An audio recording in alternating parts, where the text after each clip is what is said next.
So let's get right into it. And I'm going to start by telling you what my 4 key messages are going to be today. So I'm giving you the punchline before we even get started.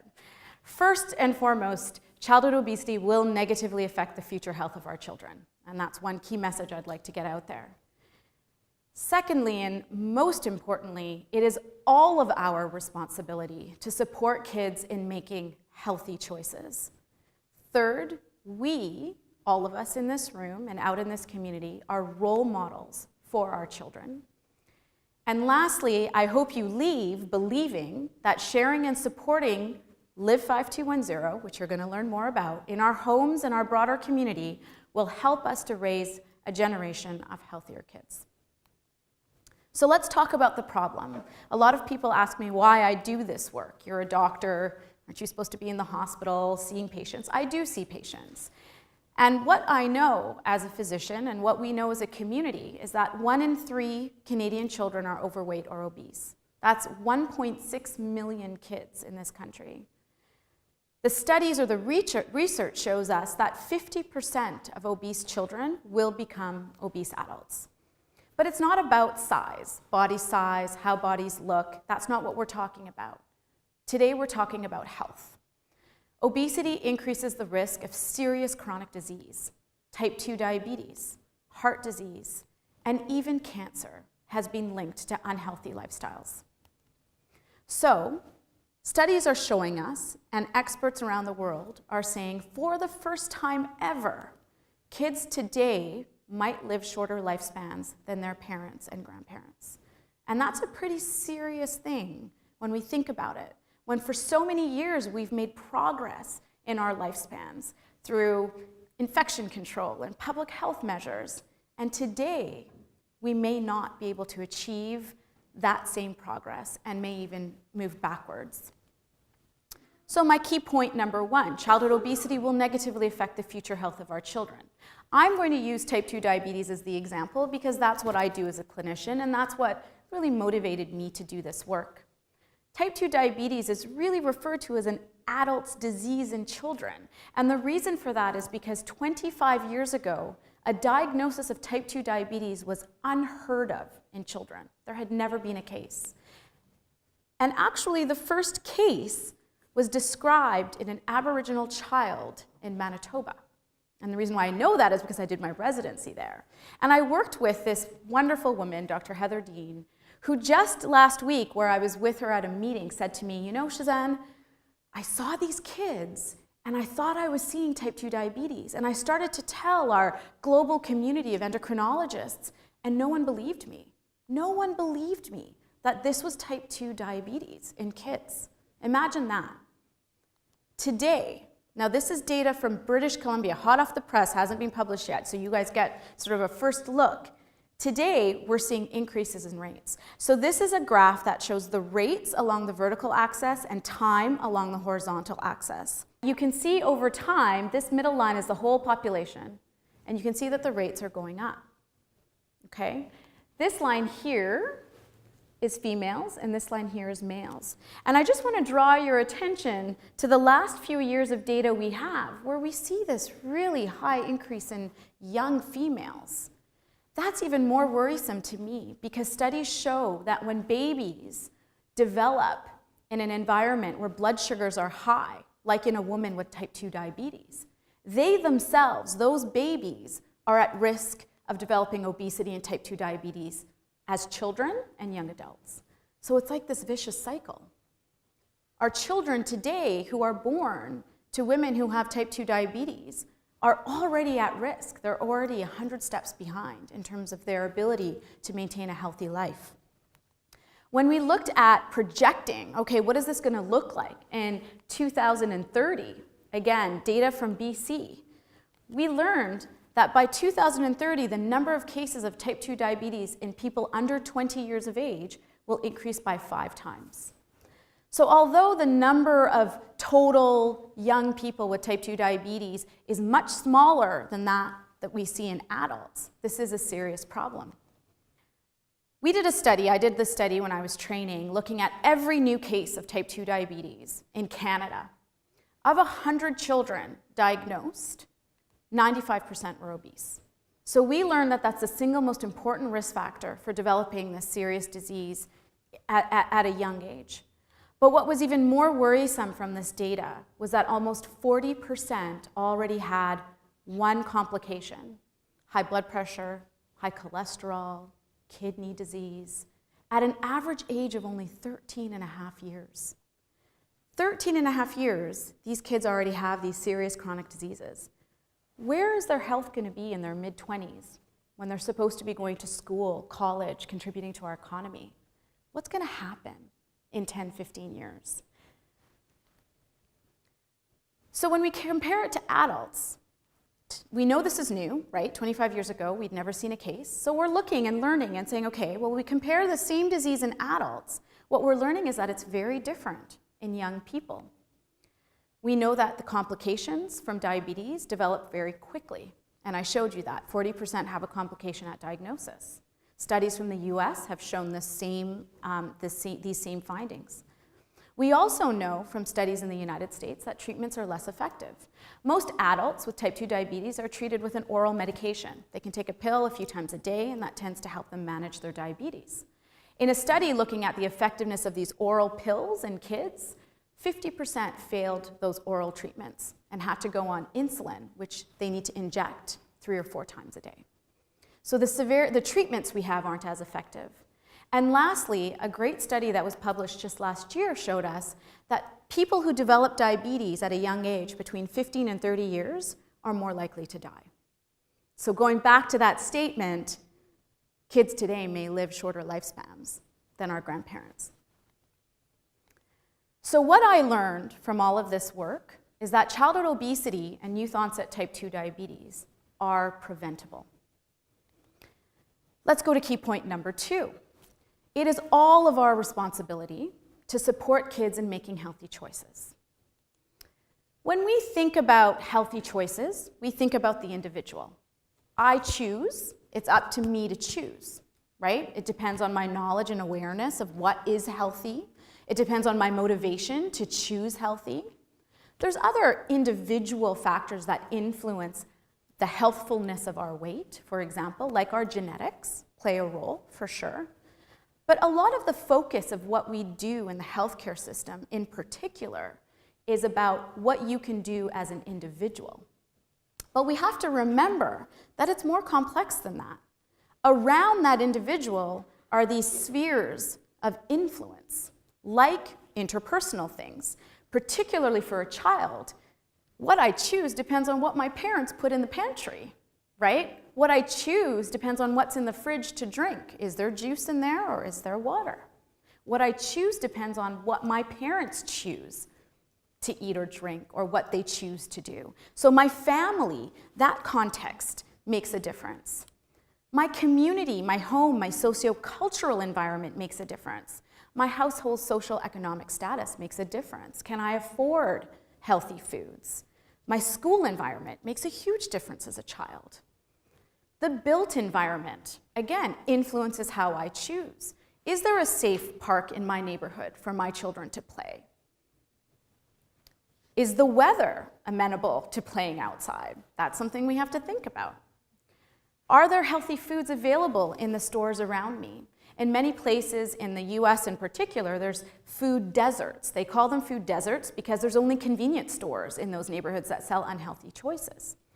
Our society impacts how we choose. Advertising to children, the media makes a difference. Policies make a difference. And even historical factors, and that's very specific to the First Nations population in our country, that has influenced how they choose. Things like colonization and dispossession of lands, traditions, etc. So I hope that I've convinced you that it's complex. And I'm going to convince you even more that it's complex by showing you this picture of what looks like spaghetti on a plate. But that's not what it is. So in the United Kingdom, the Foresight group, this great group, built this map. It's called the Obesity System Map. And right here in the middle, you can't see it, but you have to trust me, it says energy balance. That whole concept that, well, the healthfulness of my weight depends on energy in and energy out, right? It's that simple. And when I was training a lot of doctors, so it's that simple, energy in, energy out. You eat less high caloric food and you make sure you're physically active. So what the Foresight group did was said, okay, fair enough, but let's look at all of the different connections that influence that little tiny thing in there called energy balance. And they came up with all of these connections. That's pretty complex. So what that taught us was that childhood obesity is complex. And when you're dealing with a complex problem, one sector cannot solve it. Health cannot just solve this problem on its own. The school system cannot solve this problem on its own. A whole community needs to come together to work at solving this problem. So multiple settings need to come together. But then when we're talking about community, then we need to understand the community voice, because it's the community, and you guys can attest to this as being part of this community, it's the community that knows the unique challenges and opportunities that exist within that environment. So understanding that local knowledge and context is very important. And lastly, I'm going to show you, by telling you more about Live 5210, how important it is that a community participates in the design of any initiative that is happening so that you own it. It's part of what you do as people who live here. And that means designing it within the communities where children live, learn, and play. This is what we call systems change. Now I'm going to show you a video that tells you a little bit about the Live 5210 initiative.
So that's a little bit about the Live 5210 initiative, just to give you a flavor of what we do.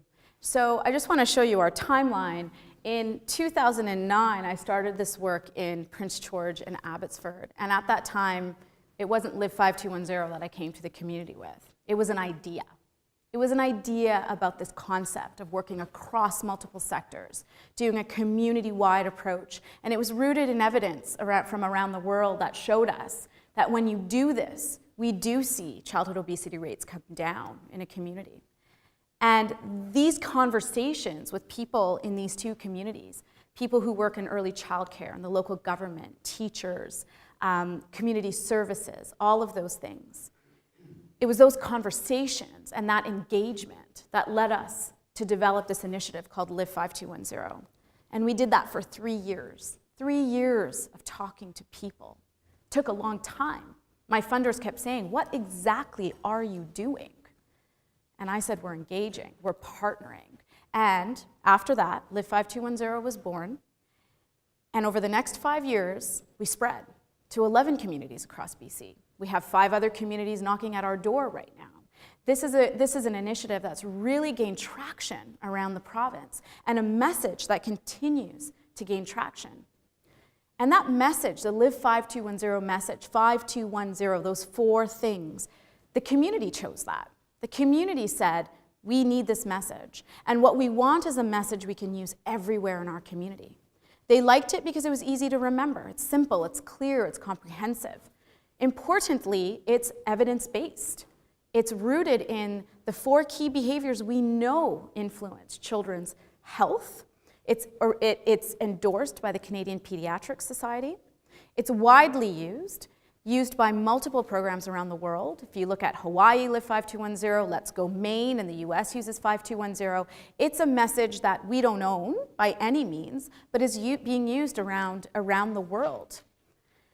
It's a consistent message that children and families can see and hear across their community.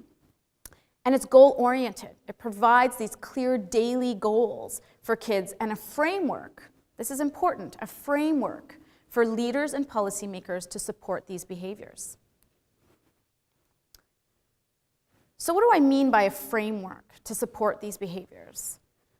Live 5210 is an initiative that tries to create collective and coordinated action across a community to deal with a complex issue, that's childhood obesity. Here's a picture of birds. They're flying, they look pretty disorganized. They're probably all trying to get to the same place, but they're flying in different directions, kind of all over. Yet, birds can also do this. This is an amazing configuration, coordinated. How do they do that? Scientists have found that they follow 3 simple rules. They maintain a certain distance from their neighbor, they always fly at the same speed of their neighbor, and they always face the center. That's it. That's all it takes. 3 rules, and they can make that. What we do with Live 5210 is simple as well in terms of the rules. It's a long-term commitment by community champions. I can't stress the importance of community champions from different sectors, right, all over the community, to a common agenda. Our common agenda is Live 5210. Our common approach is supporting Live 5210 for solving a complex problem, which is, in this situation, childhood obesity. So what do? We share the message. We share it through a communications campaign. We have posters and fact sheets and advertisements and all those kinds of things to support a community in sharing the message. But importantly, we work at supporting the message. That means creating these supportive environments, policies, procedures, programs that support kids in living the guideline of 5210 every day. So we work with sectors of the community, we work with champions in the community, and we ask them what policies, procedures, or practices could be changed to make the healthy choice the easier choice for kids. In your environment, is it easy for kids and families to make healthy choices here? Starting to think about how to support. Here's an example of what this turns into in a community. Chilliwack has been our partner, a Live 5210 community, since 2012, championed by the Division of Family Practice. Family doctors champion this work in their community. And here we've dropped pins. The blue pins are everywhere there's an organization in that community that is supporting Live 5210 through programmatic or policy or an environmental change. And the red pins are everywhere where they're sharing the message. That is what we call collective impact. Impact where small things are happening all over the community, focused or looking at it through the same lens of Live 5210, creating big impact. Small changes across multiple sectors equals big impact. So what kinds of things are happening? I'm just going to give you a few examples. We can't talk about everything. Chilliwack's local radio station said, we like this work. You don't typically think media is going to help you in this world of, disease prevention. no, we can do something. We can offer you in-kind recording of advertisements on Live 5210 and play those twice a day, every day, so our community hears this every day. And that's what's happening in that community. This is Kimberly. Kimberly is one of our more rural communities out in the Kootenays. Healthy Community Kimberly Challenge is what they started, all centered around Live 5210. It got in the media because the kindergarten students challenged the local counselors to Live 5210 every day. And that was a challenge that they took on. It became fun for the community. The local hockey team even has Live 5210 on their jerseys to show the support of this message. Kimberly's local grocery store has partnered with the Live 5210 initiative, where they've put placards in their grocery carts to say, in this store, the average shopper buys at least 4 fruits and vegetables. Kind of to make you feel like, how many do I have in my cart? This is called nudge theory. There's also a half your cart little placard installed in each cart to say half your cart should really be produce to promote buying healthier foods. Here's a really great example of something that started in Chilliwack because the family physicians led this work. We developed a Live 5210 health practitioner toolkit, and it was designed to help family physicians have the skills, tools, and resources that they needed to integrate the promotion of these healthy behaviors in their everyday interactions with kids. You come in with an ear infection, a stomach flu, we're still going to talk about this. We're going to talk about health. That happened in Chilliwack, and Kimberly said, we want to do this. So they've adapted it to their own community context. So that's happening there as well. And in that toolkit, we have ways to assess patients very quickly using something called the Healthy Habits Questionnaire that patients can fill out in their waiting room while they're waiting to see their doctor. There's an assessment piece where physicians have some, a little bit of a decision tree to decide, okay, what do I do when I see a child like this or a child like this? Where can I send them in the province? And they can even give a 5210 prescription. I use this all the time in my practice. Let's focus on the 2. Check it off, set some goals, off we go. Let's talk about it when you come back to see me in 3 months. So I'm going to show you this video of a really neat initiative called the Live 5210 Playbox. And I hope this works now. 1, 2, 3. These are my kids, I have to say. There's no question that everyone wants to raise a healthier generation of children. One thing we know is that people are overwhelmed with information. Healthy kids are also kids who are more likely going to be successful in the future. And so if we can create a message that is simple, it's easy to understand, it takes some of that overwhelm out of the equation where parents aren't quite sure what they should do. It makes it very easy for them to understand how to raise a healthy child.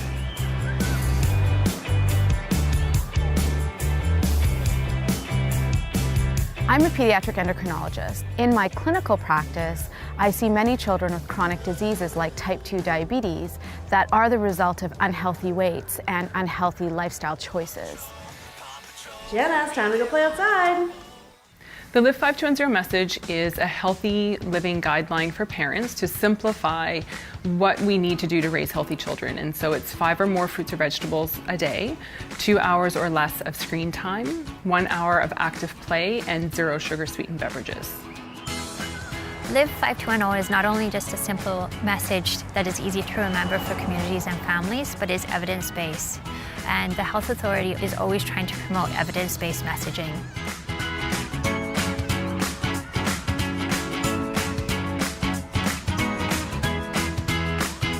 We know that sports equipment and books can be very expensive, so we have worked with our partners in Chilliwack to put 3 Live 5210 play boxes in.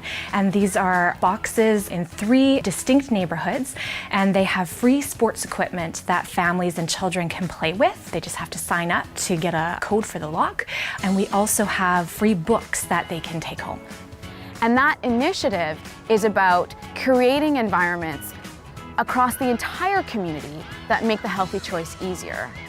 And it reduces the barrier of how do I? You have the toys, you have the games, you have the instructions of how to do it, so it's just a matter of getting yourself there.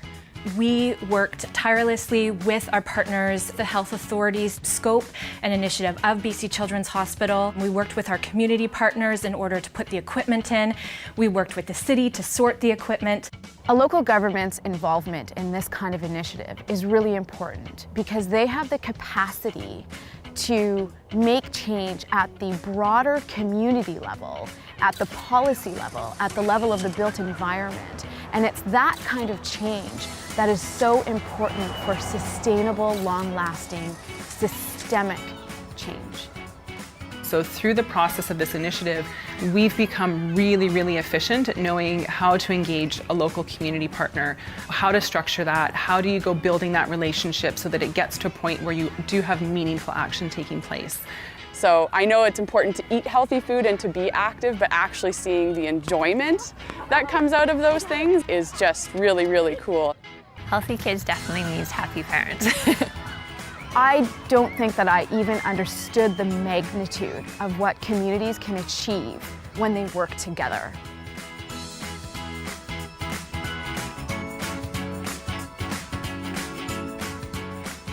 So those play boxes started as an idea from our partners in Abbotsford. This is a really happy story for me because I just think it's so cool. And they came to us at BC Children's, to my team, and said, listen, we have this great idea. 3 installed in Abbotsford in 2014. Today, 43 Live 5210 play boxes exist across 21 BC communities. Pretty amazing, I think. And a lot of that came from our initiative linking communities together, saying, okay, how did you do it? This is how we're gonna do it. What problems are you having? Did we have stolen equipment? Yep. We even, we had vandalism? Yep. But as communities, Abbotsford, Chilliwack, Hope, Nanaimo, Kimberly, all these stakeholders, we would bring them together and say, okay, let's problem solve. Let's figure out how to make this work, okay? So just one example of how this can create a major impact over a community, over a province. Point number 3, let's talk about us. All of us in this room, we are all role models for our children. How can you create an environment in your home that supports your children, your grandchildren, in achieving the goals of Live 5210? I'm gonna let you ponder over some of these questions. You don't have to answer them out loud. You can answer them in your head. But just think about how you're doing in terms of some of these things in your home for yourself. It's important to think about you too. And I'll just give you a minute.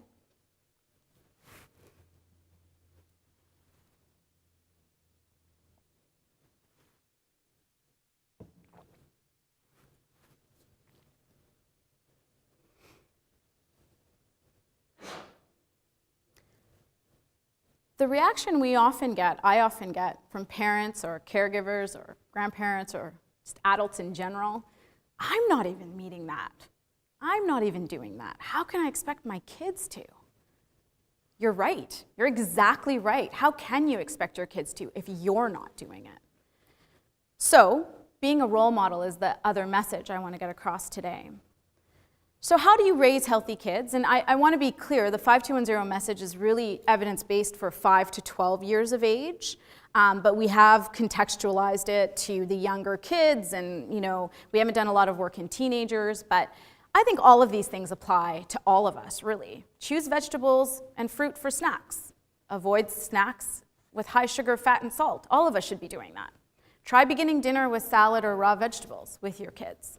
Keep a bowl of fruit out, so that's what the kids grab. Things like that. I'm not going to go through all of them. You can access all this information. Power down. I was just in a focus group last night. I was watching through a two-way mirror of parents. We're doing some work trying to understand, what do parents need to learn? What do they want? Where's their hunger for knowledge around healthy living? I can't tell you how much screen time came up. I was actually quite surprised.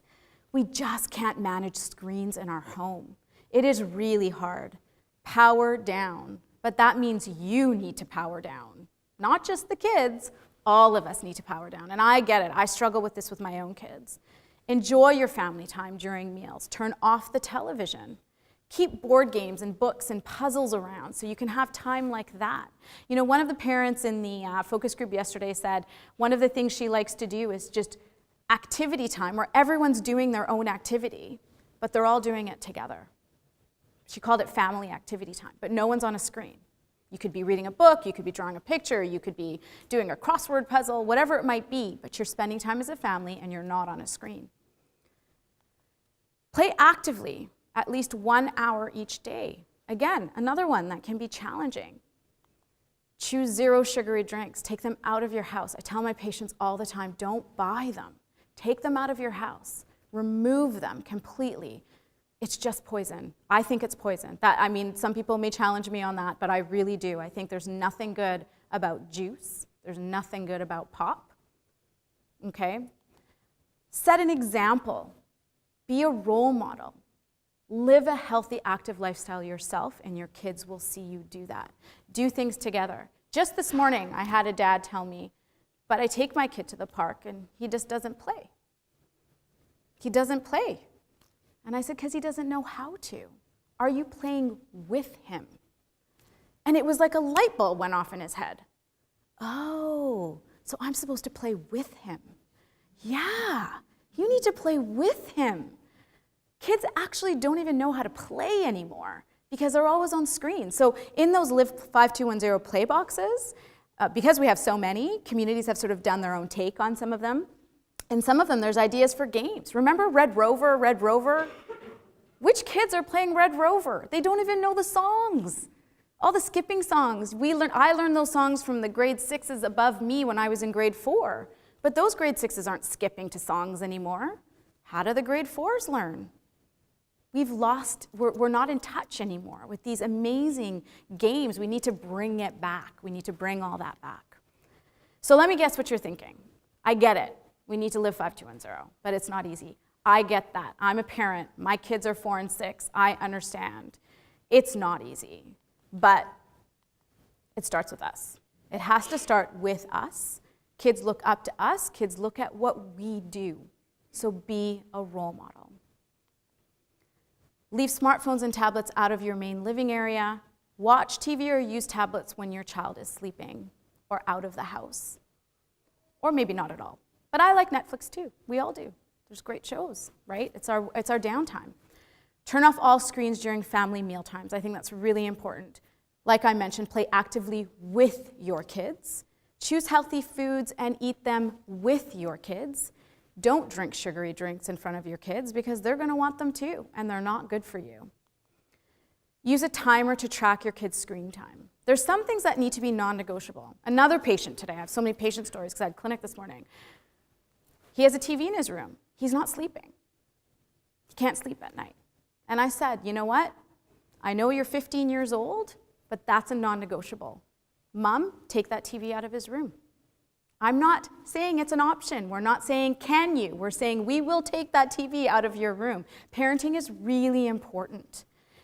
Keep them out of the bedroom, screens and TVs. Don't buy sugary drinks, we talked about. Set policies and rules in your home, but reward your kids when they follow those rules and set consequences when they don't. Tough love is still love. You're teaching them a skill. Teach your kids to become ambassadors for this 5210. Let's live 5210 as a family. You can use our goal trackers to track your progress as a family. And we're trying to turn this into an app when we get money to do that, but that would be really cool. But right now they're on paper. You can put them on your fridge, okay? So I hope I've inspired you all to be role models. And now I want to inspire you to share and support Live 5210 yourselves, because that will help raise a generation of healthier kids. Be a champion for this. I'm a little selfish because this is what I love. And if you want to be a champion for something else, by all means, be a champion for something else. But be a champion for healthy living at your workplace, at your children's school, where you spend time with your children or grandchildren, or where you work if you work with children. Be a champion for this. Look at the practices and policies and environments in your workplace or where your kids learn and play. Are healthy choices easy here? Ask yourself that question. And if they're not, then advocate for change. We need to support our kids and participate in the implementation of new initiatives that support kids in being healthy in your community. Be part of this. Join this movement. All of our resources, we have over 40 resources, are available on our website. I meant to bring some. I'm sorry that I forgot to, but they are all free. You can download them. We do ask you for a little bit of information about yourself. If you want to tell us how you're going to use them, we would love to know that, because that helps us understand how we're impacting. But connect to this. I have to say, we haven't yet built very family-friendly resources as yet. A lot of our work has been related to building capacity with people who work with children in communities, but we are working on family resources just as we speak. I said we had focus groups yesterday, so we're trying to figure that out. But there's things that you can use that have been developed for, service providers in communities that work with children. There's toolkits, and these toolkits have ideas for resources and games and activities that you can integrate into programs, but you can also do this at home. For example, Target the One. Here's an example of how you can teach kids of knowing how to move their body. There's this whole world of physical literacy that's coming out. Our kids don't know, they don't learn how to throw a ball or kick a ball or run, and they don't have confidence, and then they don't want to be physically active. We've got to give them that confidence. This is an activity used to engage kids in identifying how they can move their body. Teach them why juice is not good for them. Give them the why. I think that's really important. Children as young as 5 still get the why. They want to know why, as they should be explained. Show them how much sugar is in these drinks. And you can get all that information from these toolkits. We've got coloring sheets, which are really fun. This is a neat one. This is a Live 5210 medicine wheel. This was a partnership between the Chilliwack Division of Family Practice and the Stolo First Nation community. That's the First Nation community in their broader community. And what they did was they adapted Live 5210 to the medicine wheel. And so they've, included things like mind and spirit and body and emotion. And we know that our physical being is so connected to our social, emotional health. And more research is coming out showing that. And so this is a really neat one where you circle every day how you did on the 5210. And the more balanced your circle is, the more balanced your life is. And that's really comes out of that cultural philosophy that this community had around balance and all of that. So over the next 3 weeks in this series that you've signed up for, you're going to learn more about all of these different components, about technology, about nutrition, and the speakers are going to dig in deeper for you. My job was to give you the overall picture and maybe inspire you to become part of a community movement to raise healthier kids. I'm going to end with a video, the last one, which I hope you will find inspiring.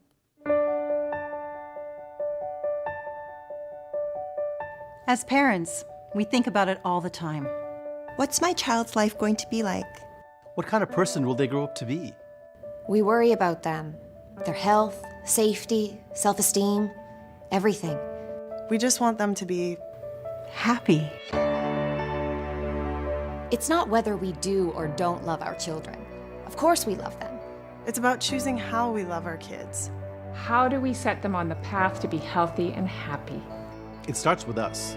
It has to start with us, because we know how things could be for them. It's all about the choices we make now. So let's choose to be role models. And let's ask our leaders to make our communities healthier places to grow up.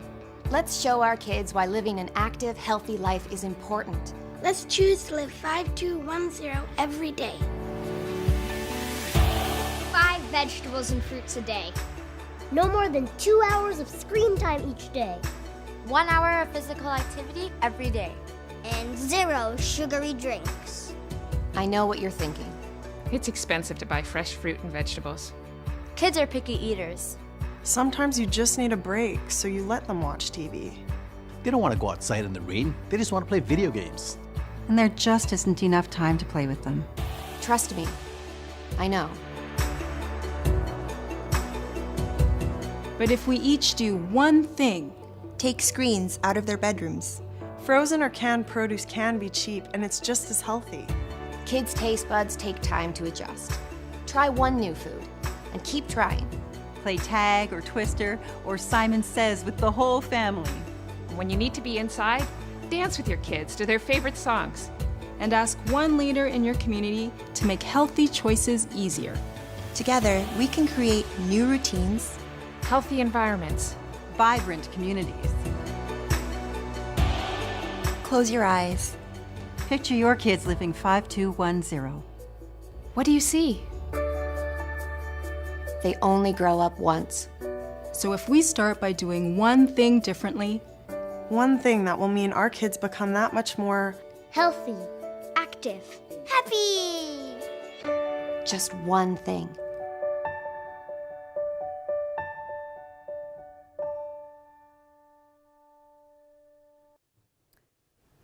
So I would be remiss to, oh, sorry, I want to first ask you, what's your one thing? And I hope you can share that with us in the question period. But I do need to acknowledge all of the work that has gone into this over the last almost decade of my career. This work would not be possible without the dedication, commitment, and support of the community partners and champions that work with us every day on this. And I do need to acknowledge my team at BC Children's Hospital, Susan Pinckney, Kimberly, Shelley, who, I mean, imagine 3 people, and actually we're down to 2 now because of funding. So 2 people and me running this in 11 communities and doing as much as we have. I mean, it's a tremendous testament to how hard these people work, and of course our funding and support. So I just want to acknowledge all of these organizations. And I'll hand it over.